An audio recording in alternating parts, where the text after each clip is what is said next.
open the show for it. Okay, we're live recording. All right, so who wants to give a little synopsis of the case? Well, my understanding after reading it last night was where they're a week out on it was the Columbia from launch. They were having some engineering issues and concerns and trying to get things sorted out. Okay, and eventually it ended up in disaster, Catastrophic failure. right? Um, was this the first time something like this had happened with NASA? It really isn't, from given the track record of Apollo 13 and then later on the Challenger, and now in 2003 history kind of repeats. Yeah, I have kind of a unique perspective on this because I graduated from high school in 1985, but I spent my junior and senior year in a technical college to become an aircraft mechanic. And out of that technical college, I worked for Rockwell International in Palmdale, working on the B-1B bomber. And about 2 months after I started there, so I was pretty young. I was 18 years old in 1986, and a couple months after I started working there, just across the airfield from the hangars where we were building the B-1 bomber, was the facility where they built the space shuttle. Rockwell built the main part of the space shuttle. And so 2 months after that, the Challenger exploded on takeoff, and so a lot of people that I worked with had worked on the Challenger, and had worked on the space shuttle for years. And production, everything, when the Challenger exploded, everything was shut down. And a lot of the shuttle workers came over and were working on the B-1 bomber.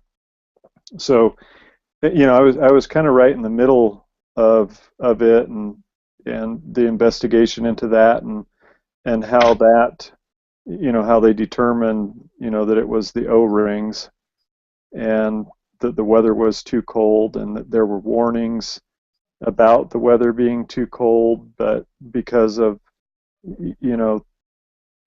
things have been delayed already, and they were really focusing on the schedule and getting launches in, they kind of ignored the warnings.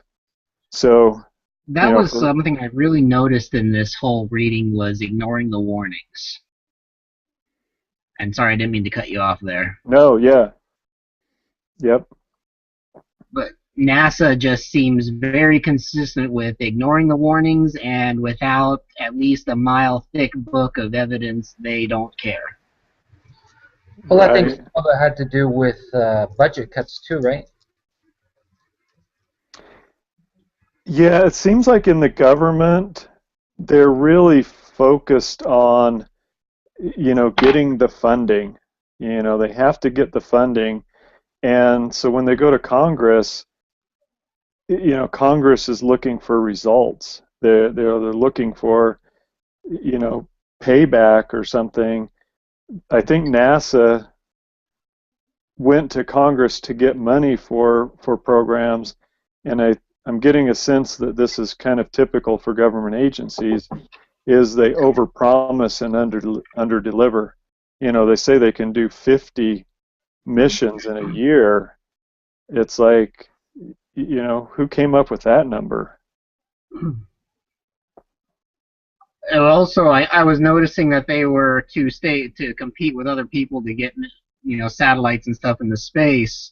They were charging $42 million, which didn't even cover their cost to get the item up into space. So there's a huge budget issue there, where they're spending more to to nail contracts than they are on what they're actually making from those deals with the other companies. So what's the issue in the case? Do you think it's more organizational problems, or were they technical problems? I think it's a lot of both. I mean, the organization, I mean, we had the DAT, which was supposed to be a tiger team to quickly counteract the foam debris problem they were having. They didn't really have, as far as I could tell, a reporting structure on who to communicate with in terms of leadership. NASA as a whole seemed like they had the whole email liaison, so no one could really email and contact the appropriate leadership about problems. And then NASA, who had set up the DAT to deal with the problem, are instead talking to the engineers, who can just say, it's kind of a concern, but that's just what we know. But they're not, there's a breakdown in communication across all departments. That's what I've noticed. Yeah, one of the things I saw was much bureaucracy, and the whole system wasn't set up for a good process of communication. I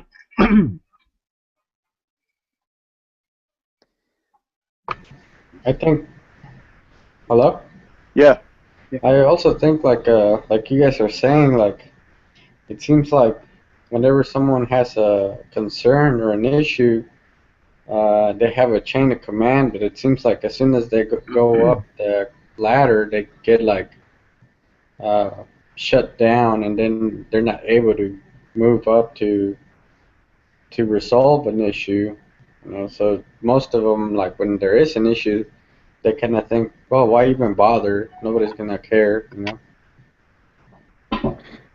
Yeah, Like, and I saw, yeah, just like what you were saying, the one, I think it was a lady manager that one that they went to, as far as saying, well, who can we go to get satellite imagery of the space shuttle, while it's in orbit, and she really shut them down.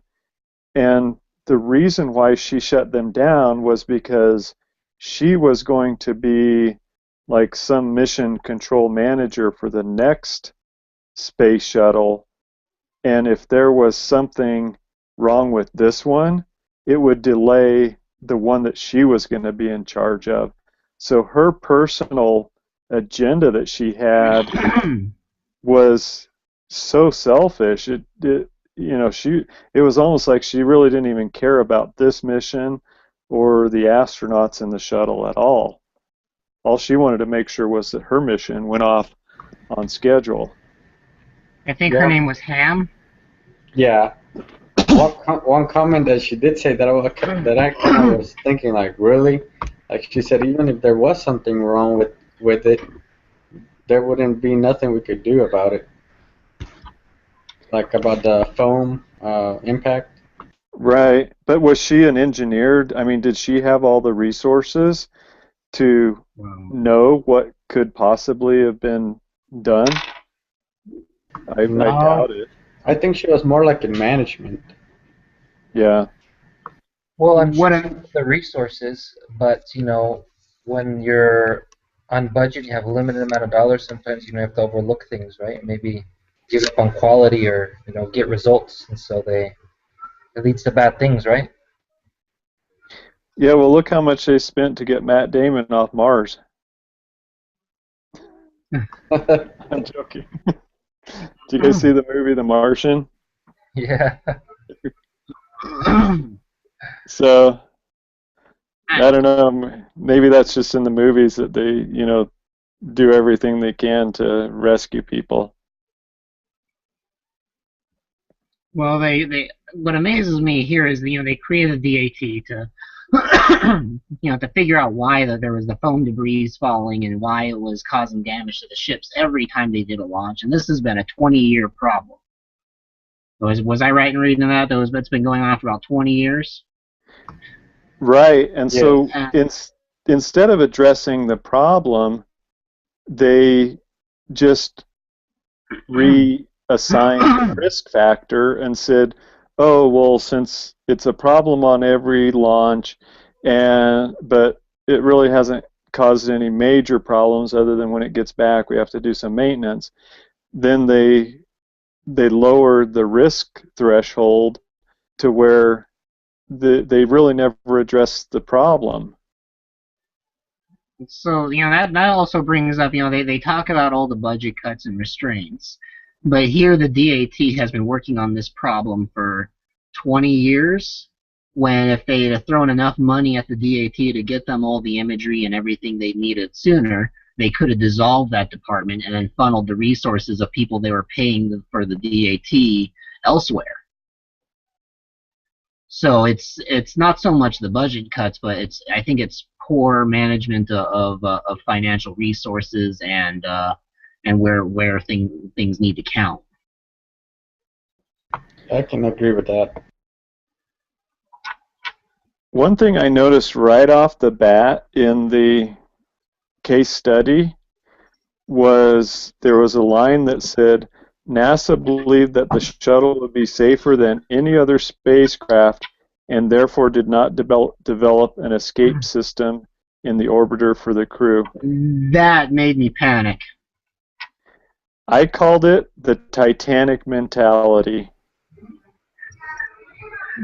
It was, it was like the people on the people that built the Titanic saying, "Oh, it's unsinkable." Anytime you get that overconfident, I think you're doomed to have a catastrophic incident because you didn't even give all the risks the respect to at least acknowledge them in your designs and plans. And I also really noticed, like, from the get-go, it's been declining quality control with NASA from the start. They were in such a rush to get to the moon to beat the Russians that it was a rush job. And what happened to building something that was going to be indestructible? And when you have something that you're going to launch out of the planet, my first thought would be you kind of want that so it's not going to need repairs, so it's going to be incredibly reliable, and that when it comes back, again, there's very little maintenance. But I'm not seeing that with NASA.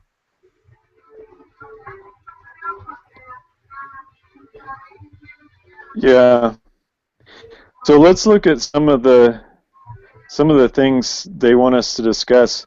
There's a couple things in here that they mention, some terms. So you guys tell me if you recognize these terms. Human cognitive biases. Who knows what a human cognitive bias is? Google does.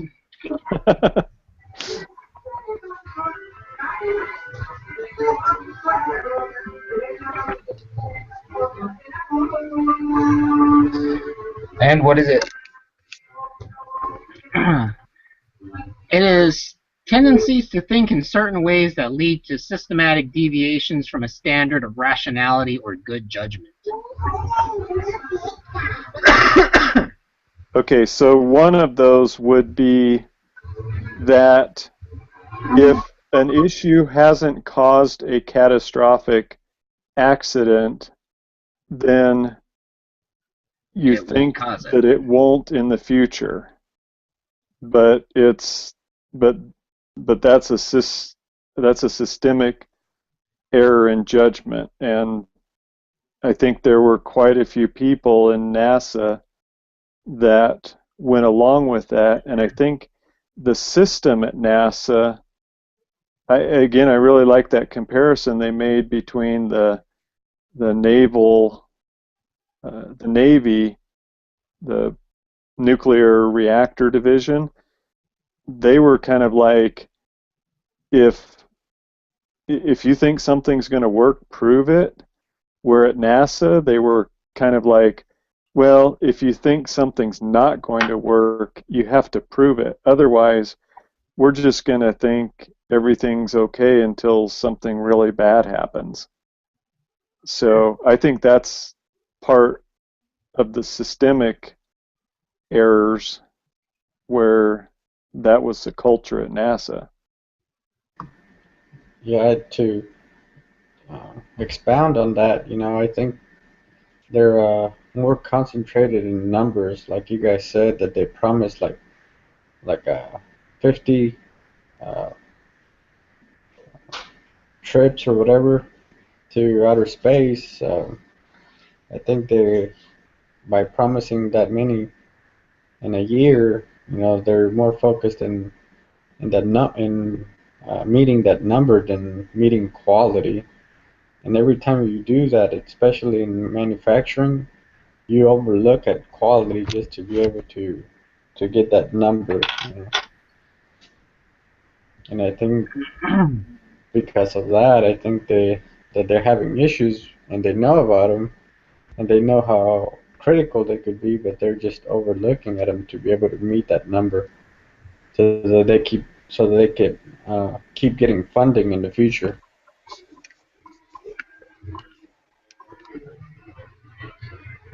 Yeah, actually, that's a good point, Miguel. When I was studying my industrial engineering degree, we actually studied this case because it was a lack of quality in the work that caused um, the accident, right? It was, and we studied as the cost of of quality, right, or no quality, and and it's for many reasons, right? As we mentioned before, maybe budget cuts, or you're not really worried about it, or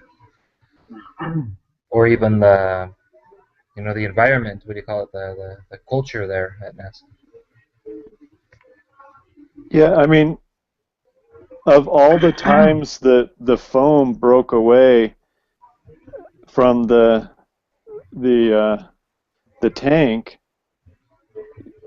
did anybody ever think to, I think when they think of foam, they think of, oh, it's something that's not very heavy, it's light, it's just, I don't think anybody ever thought, well, what does a piece of this foam traveling at 500 miles an hour do to materials? Whether it's the tiles underneath or the thing on the edge.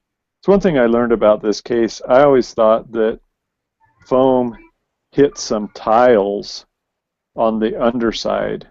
The tiles are like 6 inches by 6 inches, and they all like get stuck on by hand. It's kind of interesting. I kind of knew a little bit about that. I just never knew that with Columbia, the it was the leading edge of the wing, that curved panel that got hit by the foam. So I actually watched this video, and at the end I'll kind of show you like a little bit of it. There's this show on National Geographic Channel called Seconds from Disaster, where they go through different disasters, plane crashes and things like that, and kind of dissect and show what led up to it. And they actually show when they were doing the investigation, one of the scientists in the investigation, they were able to enhance the video and figure out how big a piece of foam it was, and it was almost the size of a briefcase, they said. And so they were able to recreate that, and then they shot the piece of foam out of an air cannon at the curved panels on the edge of the wing. And the first time that they did it, it didn't really do anything to the panel because they were shooting it at a certain panel that they thought it hit based on the video.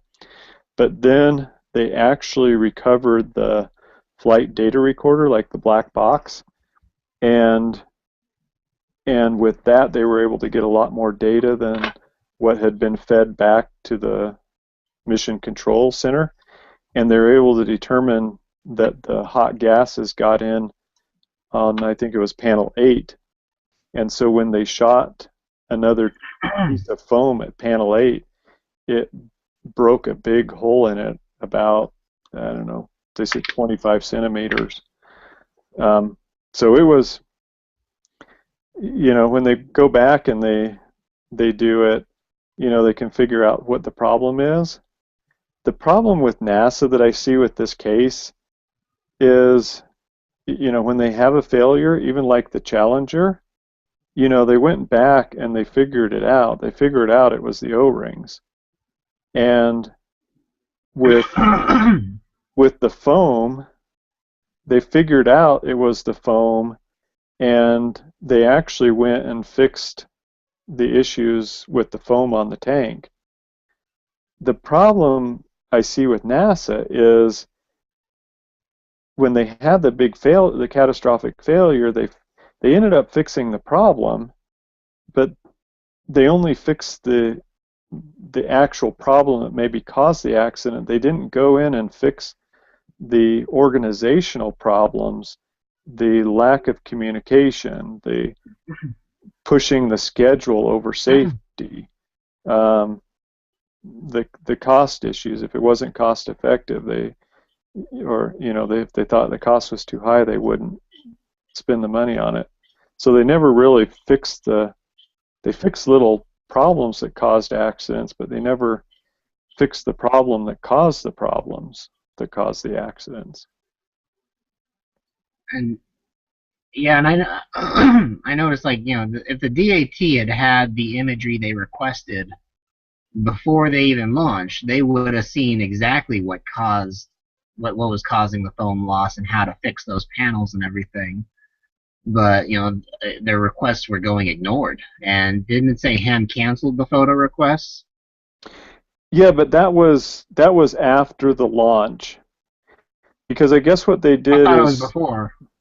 No, it was after the launch, because that's when the foam came off and they saw it hit the space shuttle, but the cameras were such low resolution, and again, that's another issue that they didn't, the quality, people just weren't responsible for quality. I think they had 3 camera angles, but only one really caught it, and it was such low quality that was when they said, well, based on the size and the speed, there could be damage, so we need the military to reposition a military satellite so that they could take a picture of it, or take a picture or video of it while it was, doing its experiments and everything in space, to determine if there was really damage, because from the video of the launch, they couldn't tell if there was any actual damage.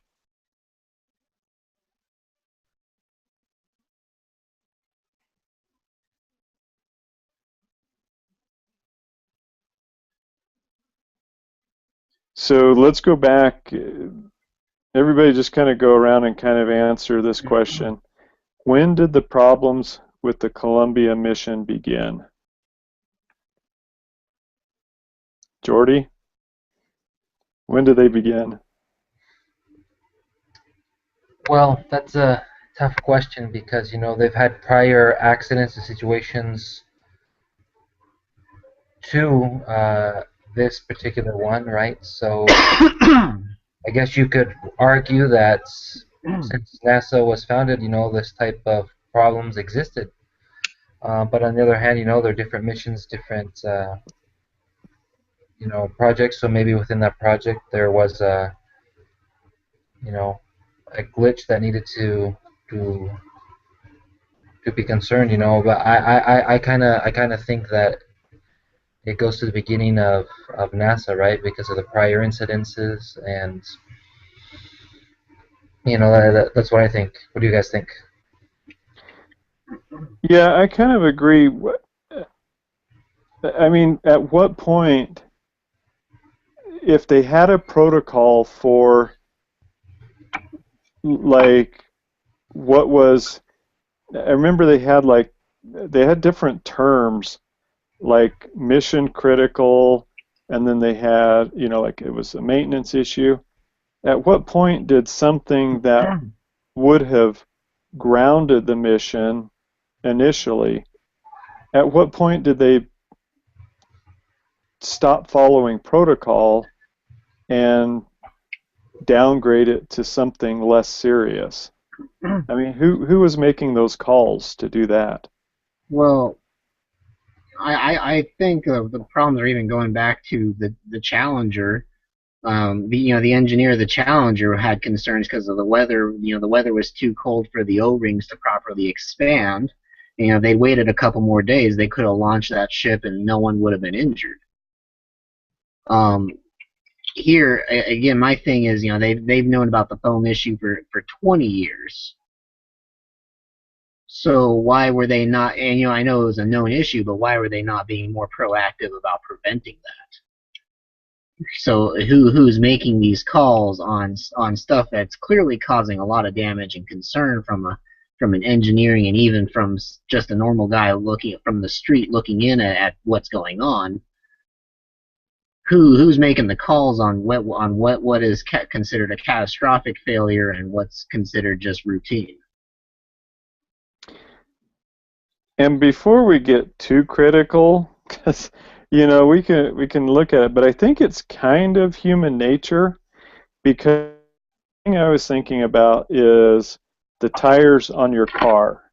How many of us have been kind of tight on money, so you drive your car with kind of bald tires, and maybe the worst thing that's happened is you're driving down the street and you get a flat tire. Your tire just goes flat. Or you go out in the morning and it's flat and you pump it up and you drive it a couple more days or whatever. But nothing really major happens. But what if you were driving along, that's happened 10 times before. And what if one of those times you're driving across a bridge and your tire blows and you run off the bridge and go into a river or something?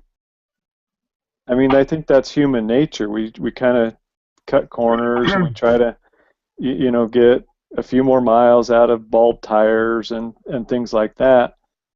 It's just not as and most of the time nothing really major happens, but it's that one in 100,000 times that could kill you.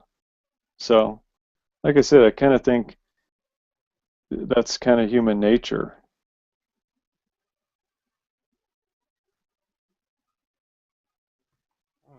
I think there's a series of problems. I don't think you can honestly seriously point it out at one problem. I think they just have a lot of different problems. Like for example, like you said, human nature, quality, engineering. You know, everybody has a part in NASA. I always thought NASA was you know had the best quality and the best engineers working at stuff that were launched into space, but apparently they don't. I mean they do, but it just seems like they would have like everybody focused on making something successful. Well, I know when I worked at Rockwell and the people that came over from the space shuttle, when they came over from the space shuttle, like on the B-1 bomber, tolerances were pretty tight. I mean, like when you put a fastener in, I don't know if like if you just are fixing a car or trailer or something, you just drill a hole and put a bolt in it or something. When you're working on, something like a military bomber, when you're putting a fastener in, you drill a hole and then you use a ream to make it a little bit bigger, and then you use another ream that's just a hair bigger, and then another ream that's a hair bigger, and everything is super precision, and when you put the fastener in, it fits super tight. So there's no, again, it's just the tolerances. And I thought the tolerances on the bomber were pretty tight, but the people coming over from the space shuttle, they were like 10 times tighter as far as the tolerances. I mean, thousandths of an inch as far as tolerances. So I know that NASA and the contractors, that work on NASA things like the space shuttle, I know that the quality was really good. I mean, you would drill a hole and you'd have one inspector measure it, and then another inspector come and measure it, and then you could put the fastener in. So it was like, I know the quality was there for the most part. I think the big thing was the management, just pushing the time frames. Didn't one of the they could have fixed the. I'll let you in on just a little bit. The issue with the foam, it was a relatively easy fix after they did the investigation, and that problem was solved relatively easy, and it wasn't super expensive or anything. Same thing with the O-rings. So it's not really a matter of technology that, well, we just don't have the technology available right now to figure this out or fix it. It was a relatively easy fix, but it just hadn't been done. It just kept getting pushed to the side. So would it have been lack of maintenance then, or but you would but you would think quality would recheck it every time it would be ready to launch too, though. I think they were treating the foam loss like. Is everyone here familiar with the SR-71 Blackbird? Yeah. Well, when that ship launches, it's got two fuel tanks, and the reason why is when it launches, the first fuel tank, because of the pressure system and everything, the plates loosen up and all the fuel is lost when it goes from the ground to in flight. And then when it's in flight, they use the other tank to refuel the main tank so it can keep in the air. And so that it was just a known issue with the Blackbird, and that was just how they ran it. And I think they were kind of taking, I guess, what you could consider Blackbird syndrome and applying it to the spacecraft with the foam.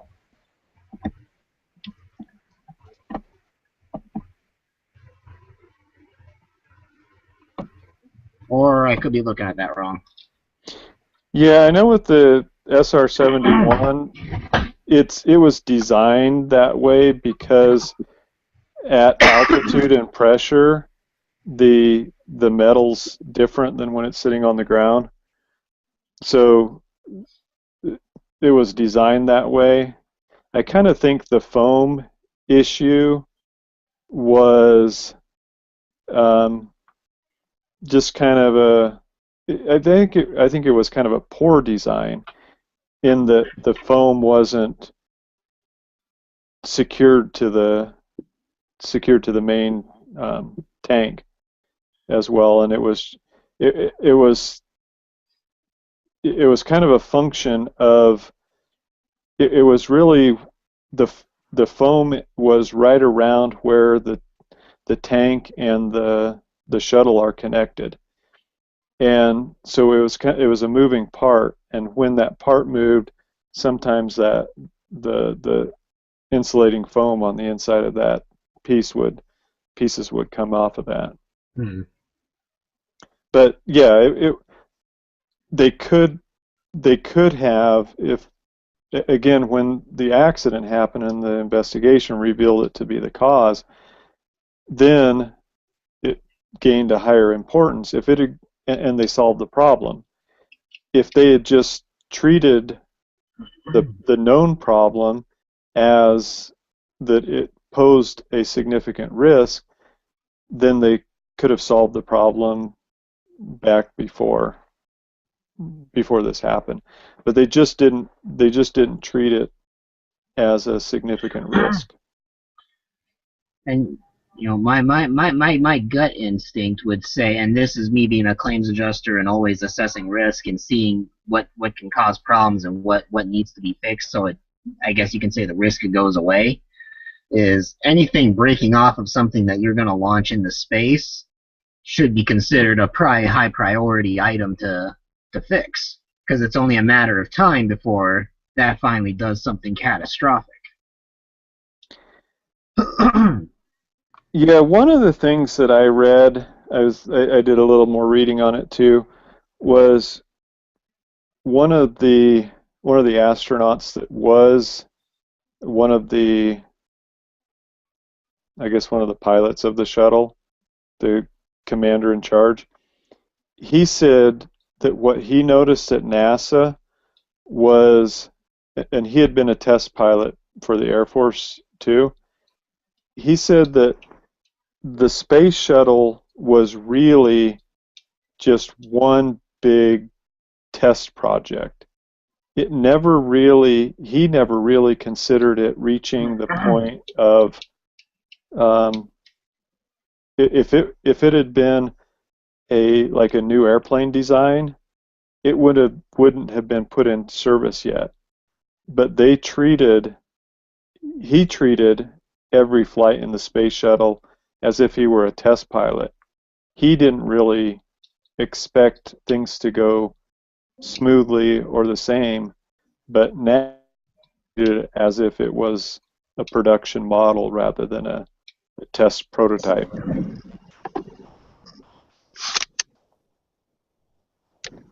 Hey Justin, how you doing? Good. Did I misunderstand 8:30 is 8:30 Mountain Standard Time? Yeah. Oh. Good discussion, I hope. Yeah, well, I'll let you chime in here on a couple of the last few questions. So we're kind of talking about the difference between a technical problem and a systemic problem. How the shuttle had probably thousands of technical problems, some of which they solved, some of which they just kind of pushed to the side, and the issue with the foam coming off was an issue that they had just kept pushing to the side. So when it comes to team dynamics, what kind of team dynamics were at play at NASA?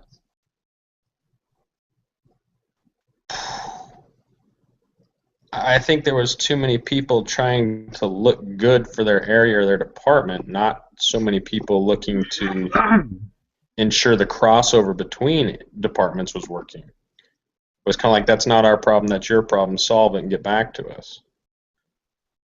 I remember highlighting a quote that said something about, yeah, it was more about the mantra of prove to me that it's right or prove to me that there was something wrong. It kind of seemed like too many people were quick to say, well, you haven't really proven that anything's wrong, so we're not worried about it. And what was their motivation for taking that approach? I'm drawing a blank there. I'm kind of leading towards the, I in my work, I'm responsible for some people, and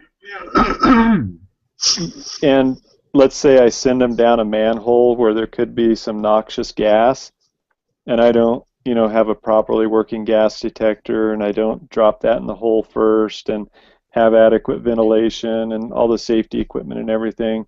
And since I'm responsible for the budget, in some ways I've had my guys tell me, oh, well, the manager before you, he didn't want to buy any new equipment. He didn't want to do this, he didn't want to do that. And in my mind, I'm kind of thinking, well, it's not coming out of my pocket. If you need safety equipment, you have safety equipment. And so I just am scratching my head at these NASA managers who, it's almost like, well, and maybe it is, I don't know, that if they don't launch, if it's delayed 3 different times and they don't launch by this certain date, they're going to get fired. I mean, maybe that's the case, But then that's even a bigger problem than a manager, wanting to do it just for their own personal career advancement. I mean, then that's, the whole organization saying, well, we place a higher priority over getting X amount of launches in this year than we do over the lives of the astronauts in the shuttle. So that's not unlike the story you hear about auto dealers dealing with recalls. They end up crunching the numbers sometimes, and they would rather sustain a series of lawsuits than recall a faulty sensor. Now, that's kind of changed with modern technology and the flood of the internet, but the manager who used to be there before you, and in a lot of cases, I'm guessing these NASA departments, I mean, they were basically selling shuttle rides at 30% of cost. So money's an issue. You've got the government breathing down your neck. You've got the DoD breathing down your neck. You're trying to sell to consumers who don't necessarily trust your products anyway because there's been problems. I'm not in the least bit shocked when people don't want to spend, the $1 million to fix the problem. I would love to say there are more honorable people, but in all honesty, the manager before you could have said, you know what? If I make the budget look good, A, it makes my boss look good. B, I may get a bonus. C, everybody thinks I'm doing an amazing job. And I've got good enough equipment that nobody's dying. And, that's all good and true until obviously someone dies. But that's the motivation. Save the money now until the problem becomes a problem. It's more of a reaction to a problem than a preventative action. Yeah. There's also in different companies there's like a mentality problem too. Like for example, in certain companies. Can anyone hear him? You're really faint. I don't know if you're too far away from the microphone or not. No, I'm wearing headphones. Is that better? No, it's still pretty light. Okay. Okay, how about now? That's a little better. Okay. Also, there's some mentalities in some companies about good enough. Some companies they know there's an issue and they know the possibilities, but they don't do nothing about it because it has worked in the past. And when new people come into that company, they want to change the problem, but they say no, that's worked before, and that's the way we're gonna do it, and they don't want to change it. So wondering if they have that kind of problem going on too. Yeah, I think you're describing an issue with company culture, or group culture, or organization culture, and I think I think you hit the nail on the head as far as what's going on at NASA.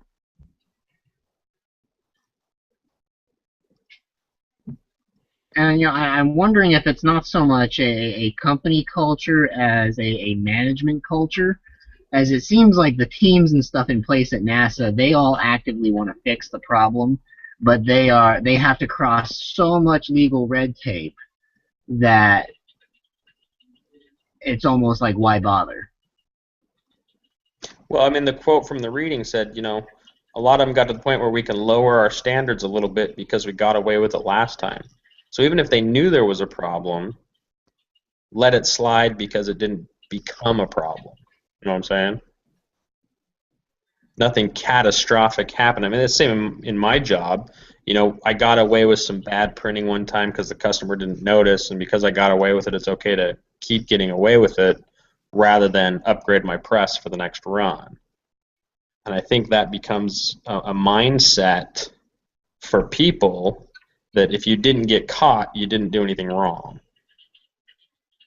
Right. That just goes to the core value of their integrity.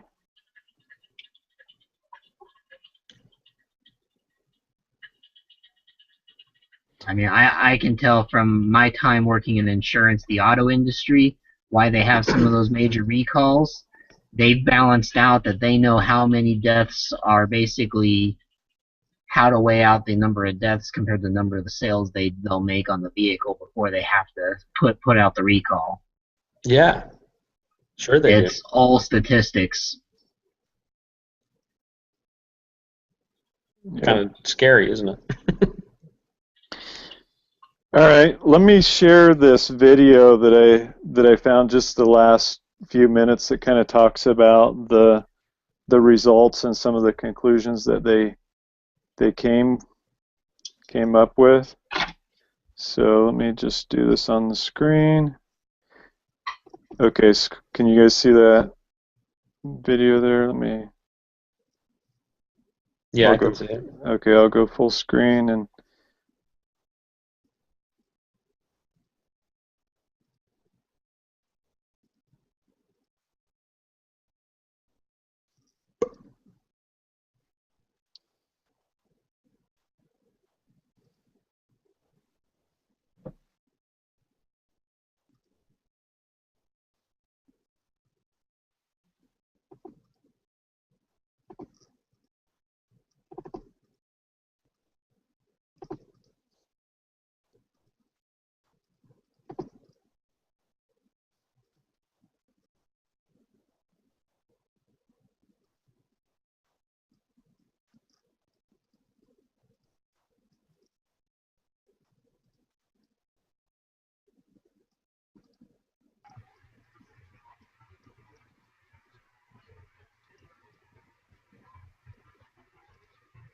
I assume there's dialogue we can't hear.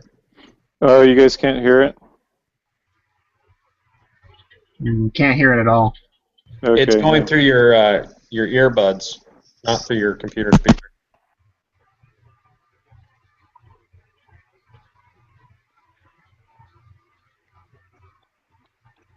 Can you guys hear it now? No. But I am seeing the weak point on the ship.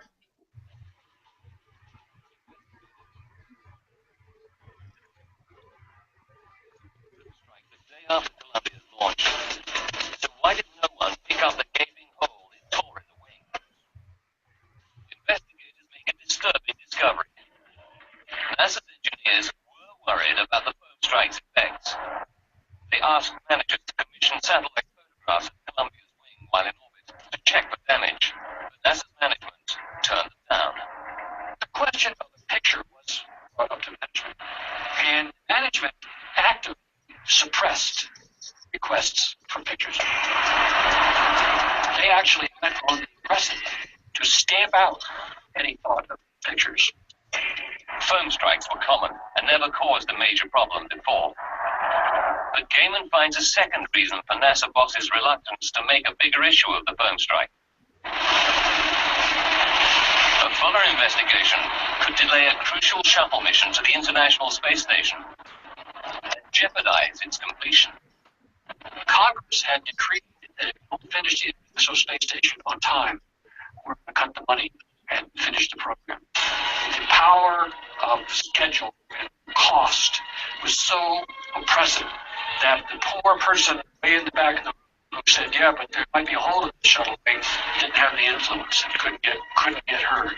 These startling revelations pose a new question for the investigators. If satellite photos had shown up the dangerous hole in Columbia's wing, was there any way that NASA could save its crew? If you had done a crash program with another orbiter and carried out a series of very risky spacewalks, theoretically, crew could have been rescued. Such a mission would involve launching a second shuttle to dock with Columbia and evacuating the 7 astronauts.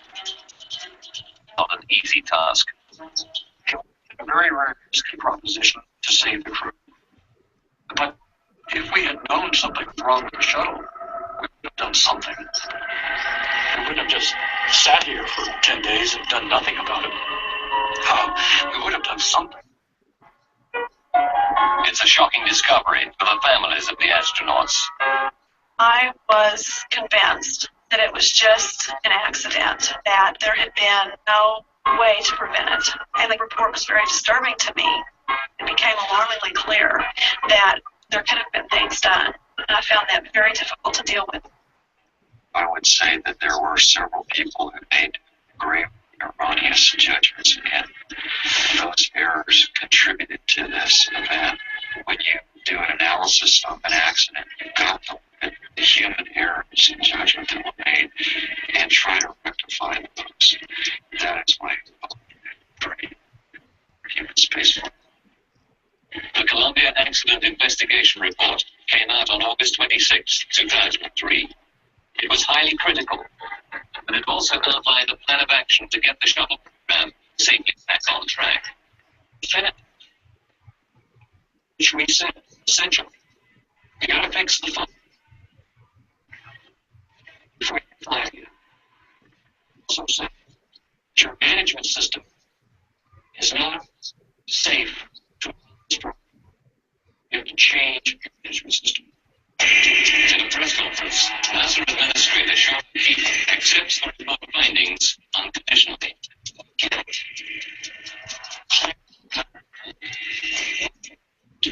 Is to examine cultural system safety objectives to task. NASA its management structure to actively encourage employees and safety concerns. Video coverage of objects and all sound to be taken of all shuttles. That's a section of the planning to ensure that the launch pieces cannot detach during future launches. Today, the astronauts take comfort from the fact that to achieve that examination. We did extraordinary things. She was just excited. You could see it after she Cheshire Cat. She was just smiling. And she's doing something that she's trained. Very much would say this next program continue. To get you as well to become master. So to say this next program okay, start to say NASA. Okay, it does good. It's a major crisis, but the space shuttle and it continues its crew and astronauts execute discovery exploration.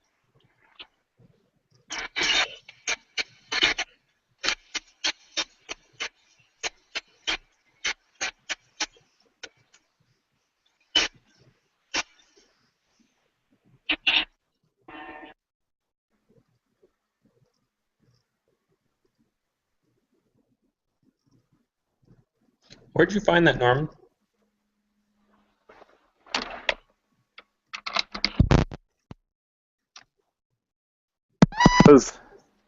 That was a pretty good synopsis of, what the investigation uncovered and kind of what we talked about with, all the issues and, the big issue being the organizational problems.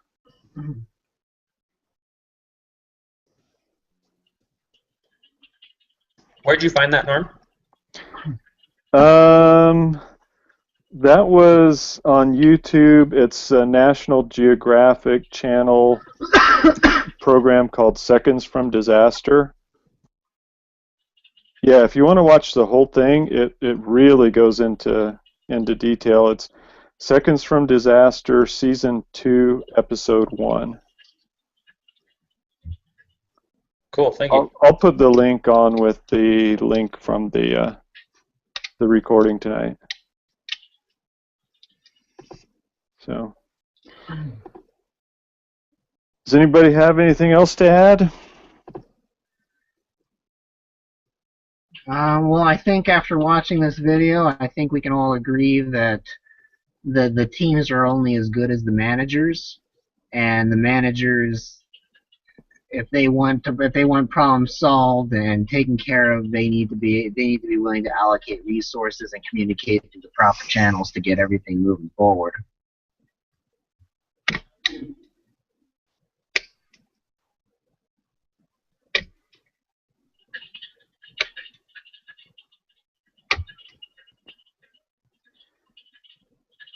Yep, totally agree with that. It's always sad when people have to learn at other people's expense and lives are lost. But hopefully we can, kind of take this and, whatever organization we're in, look and see what systemic deficiencies there are, whether it's cultural, whether it's managerial, whatever it is, and, work to make those organizations better through, good management practices. All right, well, I think that does it. So I'm going to stop the broadcast.